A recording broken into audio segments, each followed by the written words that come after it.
Is it better to rent a house or buy a house? We'll talk about the pros and cons that American buyers consider when they face this decision. Hi there, everyone. I'm Jeff, and this is Plain English. Here at Plain English, we use stories to help you upgrade your English skills. This is episode number 705 of Plain English, and that means the full lesson content is at plainenglish.com/705. Today's story, renting versus buying.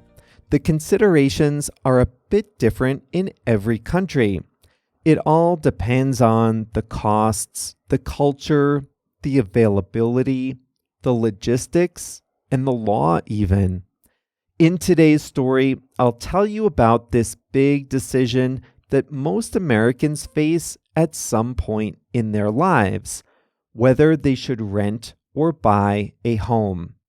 And as you listen, think about the ways this decision is similar to or different from how it is in your country.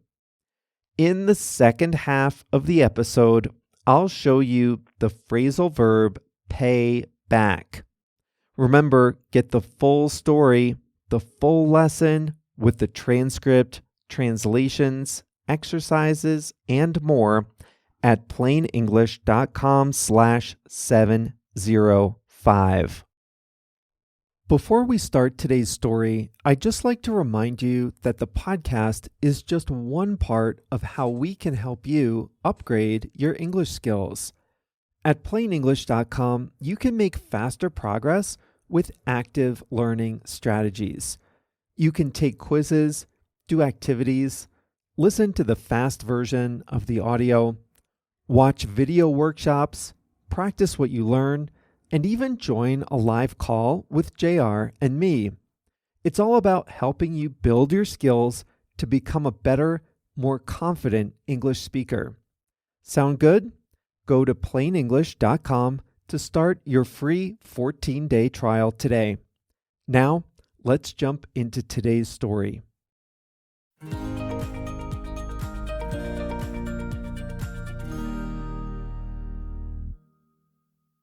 Rent or buy. Most American families with a middle-class income or above will face this decision at some point in their lives. About 2/3 of American households own the home they live in, so long-term renters are very much the exception, not the rule, in the United States. Most families have the choice of owning or renting, but we should recognize that some do not have that option. In this story, we won't talk about whether a family can own a home or not. We'll concentrate on the decision to buy or rent in the United States for those who have that option. One advantage to owning a house is financial. If you buy a home, you'll get a loan, and part of every monthly loan payment is principal. That means every month you pay interest, but you also pay that loan back little by little. The loan balance goes down and down. At the same time, the value of the home may increase. Not always, but most of the time it does. Buying a home is not always a good financial decision, however. Sometimes home prices or interest rates are just too high. When that happens, it can be a better financial decision to rent. Here's another advantage to owning, specifically in the United States. Most home loans are 30-year fixed rate loans. That means the monthly payment to the bank is the same for 30 years. Interest rates can go up. Doesn't matter. There can be a lot of inflation. Doesn't matter. The monthly payment to the bank will be the same for the entire term of the loan. The most common case is that homeowners' incomes go up, but their loan payments stay the same. And so every year they get a little bit more financial flexibility. This is different from many countries where loans are variable rate, meaning the interest rates and the payments can go up and down. In the UK, for example, most home loans are fixed for only a few years and then they become variable rate.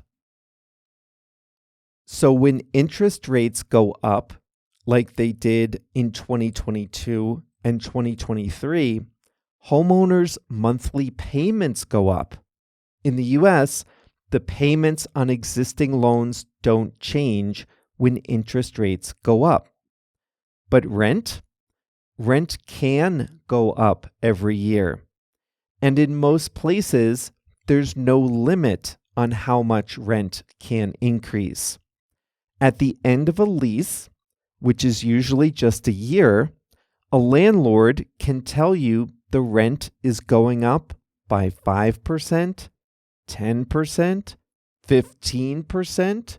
There's no limit.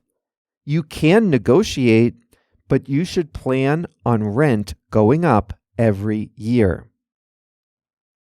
Owning a home gives you a lot more flexibility regarding what you do with the space.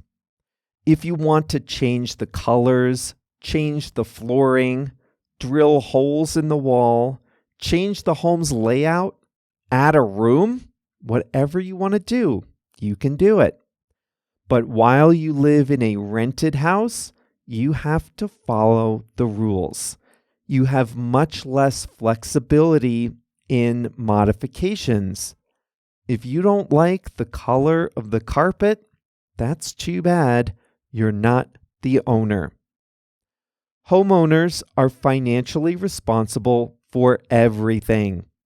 Any improvement they want to make, but also any repair they have to make, is their financial responsibility. Owners have insurance to cover major repairs. If there's a fire or if a tree falls on the house, insurance covers that.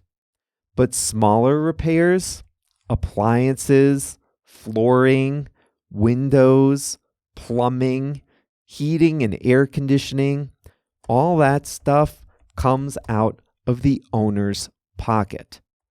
Not so for renters. Renters can sleep easy. If the roof leaks, if an appliance breaks down, it's not their problem. The landlord has to fix it. This can be another financial advantage to renting. Many home owners spend a lot of money on costly repairs, even taking out new loans to pay for them. And that can eat into the financial advantage of ownership. If you own a home, nobody can tell you to leave. As long as you pay your loan and your taxes, you have the security of knowing you can live in the same place and you never have to move. This is important if you have kids in school. In the United States, kids are assigned a public school based on their address. If a family moves, even just a few miles away, the kids might have to switch schools.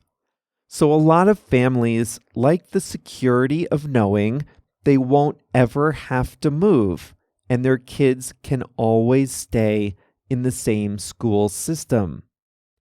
Contrast that with renting. As a renter, you have a lease, a contract, usually for a year. The landlord can choose not to renew it. And if they choose not to renew your lease, you'll have to move. Here's another thing that might impact your decision: how long you plan to stay. If you move to a new city for a brand new job, you're taking a bit of a risk. How sure are you that you really want to stay there? Some people move knowing they'll only stay in their new home for a year or two. If that's the case, renting is much easier. It's not as much of a commitment. There's a lot of friction and a lot of cost in buying a house. So if you're going to stay in a place for, say, less than 2 years, then renting is usually better. And then finally, availability. Sometimes you're pushed into a decision based on what's available in the place you want to live.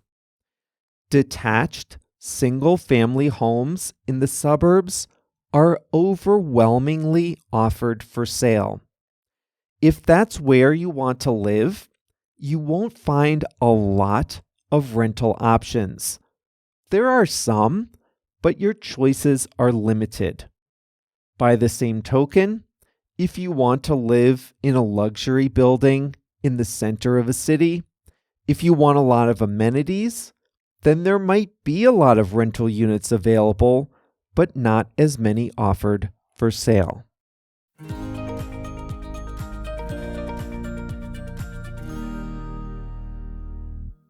Most people rent when they're young. They buy a house as soon as they can, and they never go back to renting. Some people feel that renting a house or apartment is a step down, like they're moving backwards in life. I don't think that. I think you should do what's right for you in the moment. I've gone back and forth, and there are things I like about both. Financially, it all depends on what home prices are like in comparison to rents. Right now, in 2024, in the big cities, the prices are really high, interest rates are really high, so finding a bargain is harder. There's no shame in renting until prices fall a little, in my opinion.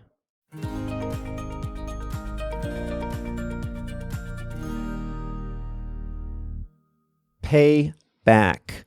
This is a phrasal verb with a very straightforward meaning. When someone has given you money and you return it, you pay that person back. You can use this in a person-to-person situation. You can also use it with banks and big companies. Let's start with two friends.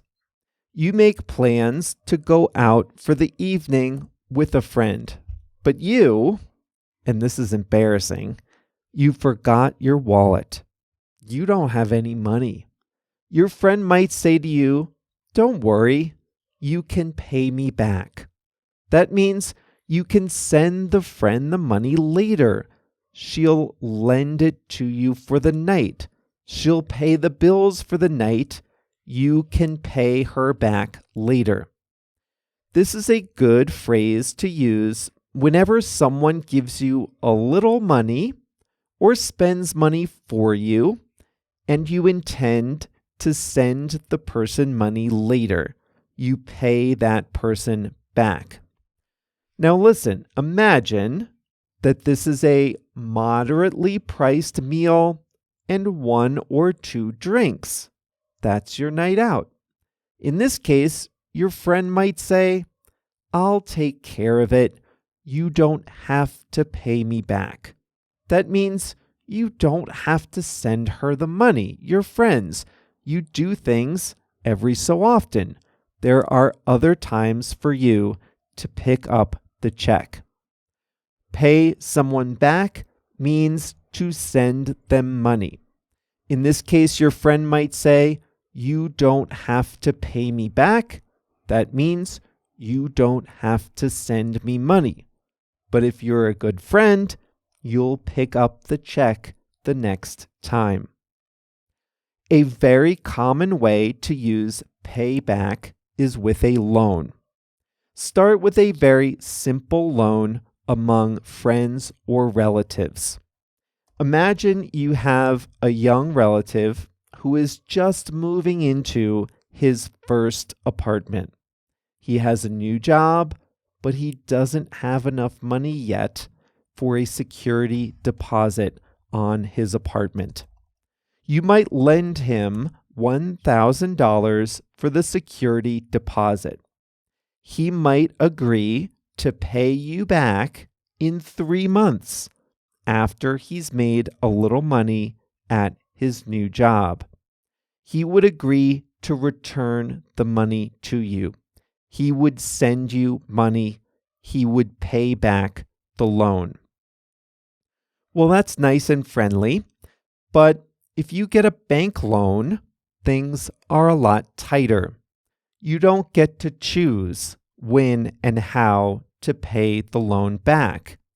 If you buy a house and get a mortgage loan, you have to pay that loan back in monthly installments every month. In the US, the most common type of mortgage loan is a 30-year loan. Now, most people don't live in the same home for 30 years, but the agreement is that you pay the loan back over 30 years. If you move before then, you can sell the house and pay the rest of the money back to the bank all at once. Almost all U.S. mortgages can be prepaid like that without any penalty. Payback is something you can use if you cause damages to another person.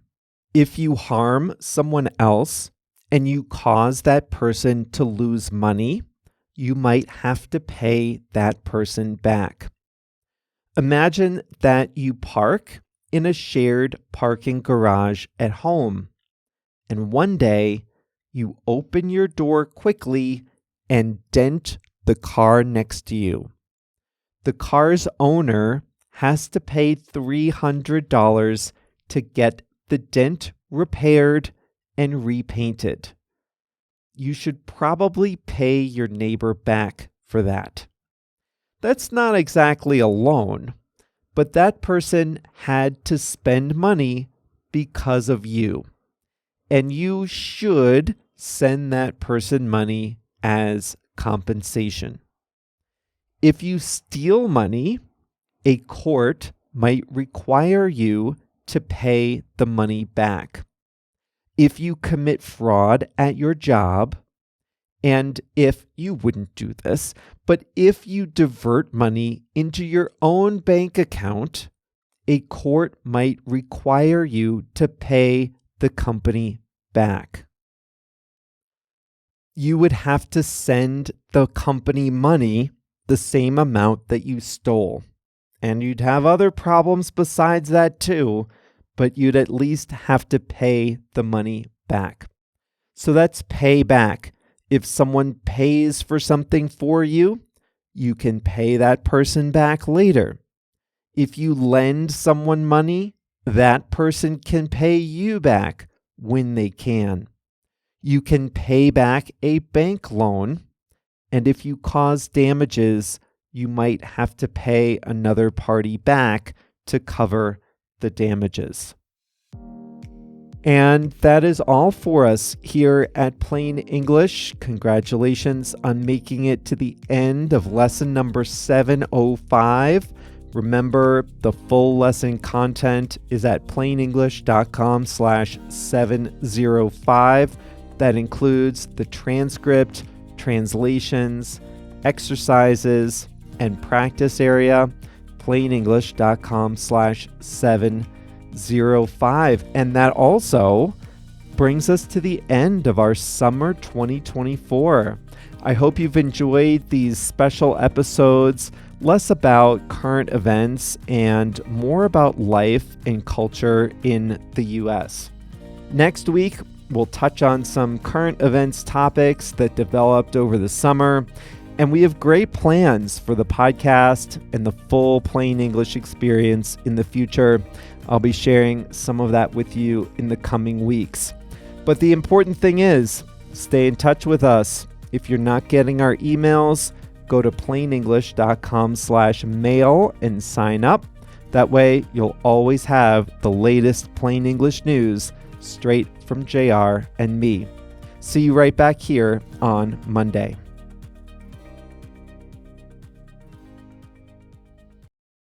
Listen up. If you speak Spanish, Portuguese, Chinese, German, French, Italian, Japanese, Polish, or Turkish. One of the most frustrating things about listening and reading in a second language is being confused by unfamiliar words or phrases. When you listen to Plain English, or when you read the transcript, you probably encounter some words you don't know. When that happens, you have a few options. You can stop the audio, go look up the definition, then return to the episode, find your place, and press play again, but that's exhausting. Or you can just skip it and be confused. That's no fun either. But what if you could see the translation of the word into your language instantly without having to stop the audio, without having to look anything up? Well, you can at plainenglish.com. For each episode, we translate about 100 words and phrases from English to 9 languages: Spanish, Portuguese, Chinese, German, French, Italian, Japanese, Polish, and Turkish. And we highlight those words in blue. All you have to do is hover your mouse over the highlighted word, and you'll see the translation instantly. It works great on mobile too. It really makes listening a lot more satisfying, and it's a great way to expand your vocabulary in English. The best way to see these translations is to sign up for a free 14-day trial at plainenglish.com. During your trial, you can read as many transcripts as you like, all with the translations into your language.